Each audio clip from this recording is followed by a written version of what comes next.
Hello, I am Dr. Prateek Sondi and today we are going to discuss about hair transplant. Hair transplant एक बहुत common procedure है और आजकल बहुत सारे लोग ऑप्ट कर रहे हैं, लेकिन होता क्या है ट्रांसप्लांट? हेयर ट्रांसप्लांट एक सर्जिकल प्रोसेस है जिसमें हम डोनर एरिया से एक्स्ट्रा हेयर लेके रेसिपिएंट एरिया पे लगा देते हैं। हमारे हेड के सेंट्रल पार्ट में हेयर लॉस बहुत ही कॉमन है जिसको बॉल्डिंग बोलते हैं। ये इसलिए होता है कि हम मेन के अंदर एक हार्मोन होता है टेस्टोस्टेरोन जो बॉडी में हेयर ग्रोथ कराता है, लेकिन यही हार्मोन हमारे स्कैल्प के सेंटर में एक DHT हार्मोन को बिल्ड करता है जो हेयर को धीरे धीरे पतला करता चला जाता है और इवेंचुअली वहाँ के बाल ख़त्म हो जाते हैं। लेकिन हमने ये देखा है कि हमारे साइड्स में और बैक में यहाँ पे हेयर नहीं जाते, यहाँ के हेयर बहुत स्ट्रांग रहते हैं। क्यों? क्योंकि यहाँ पे DHT नहीं बनता है। हम कुछ हेयर इस एरिया से लेके इन एरिया में लगा देते हैं, लेकिन हम इतने हेयर नहीं लेते कि यहाँ पे एम्प्टीनेस हो जाए, तो हम हर 4th या 5th फॉलिकल लेते हैं और हम उसको इस एरिया में ट्रांसप्लांट करते हैं। ये जो प्रोसीजर है वो लोकल एनेस्थीसिया के अंडर होता है। लोकल एनेस्थीसिया का मतलब है कि जहाँ पे हम सर्जरी कर रहे हैं वो एरिया सुन रहता है, लेकिन आपके पूरी बॉडी के सेंसेशंस इंटैक्ट रहते हैं। आप पूरे टाइम अपने होश में रहते हैं, आप चल सकते हैं, आप फिर सकते हैं, आप खाना खा सकते हैं। जो ये प्रोसेस है इसमें 10 to 12 आवर्स लगते हैं। सो फर्स्ट स्टेप होता है स्लिट क्रिएशन जिसमें हम होल्स क्रिएट करते हैं। सेकेंड प्रोसेस होता है एक्सट्रैक्शन जिसमें हम हेयर फॉलिकल्स को यहाँ से निकालते हैं। और थर्ड प्रोसेस होता है इम्प्लांटेशन जिसमें हम हेयर को रेसिपिएंट एरिया में इंसर्ट करते हैं। सर्जरी के बाद आपको 2 डेज़ के लिए ऑन योर बैक लेटना होता है। 3rd डे से आप अपनी लाइट फिजिकल एक्टिविटी शुरू कर सकते हैं और 10th डे के बाद आप सारी एक्टिविटी शुरू कर सकते हैं।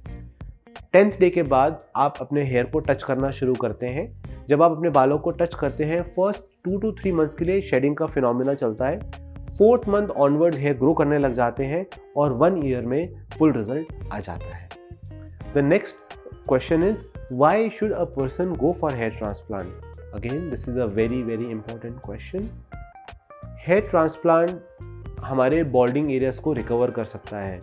जब किसी इंसान के हेयर लॉस हो जाते हैं तो उनको बहुत ज़्यादा शर्मिंदगी होती है, उनका सेल्फ एस्टीम कम हो जाता है, उनका सेल्फ कॉन्फिडेंस कम हो जाता है। उन्हें लगता है कि जब भी कोई बात करे वो उनके हेयर पे देख रहा है। So hair transplant is a procedure which helps to get you your confidence back.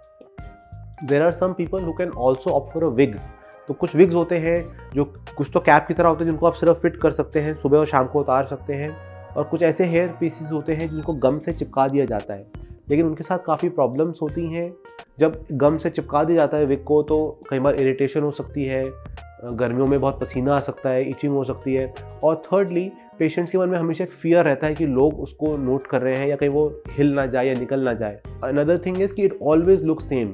With a wig you can not change its look.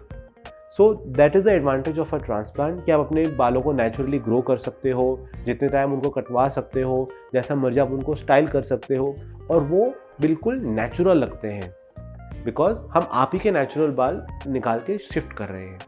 So that is why you can opt for a hair transplant surgery. It is a surgery with a very high success rate. It is a surgery with very less to no side effects.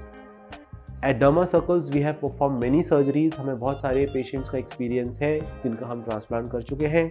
अगर आप hair transplant कराना चाहते हैं, उसके बारे में कुछ भी जानना चाहते हैं, तो आप हमें हमारे क्लिनिक नंबर पे कांटेक्ट करें। हमारा क्लिनिक का नंबर है 8000 4082। Thank you.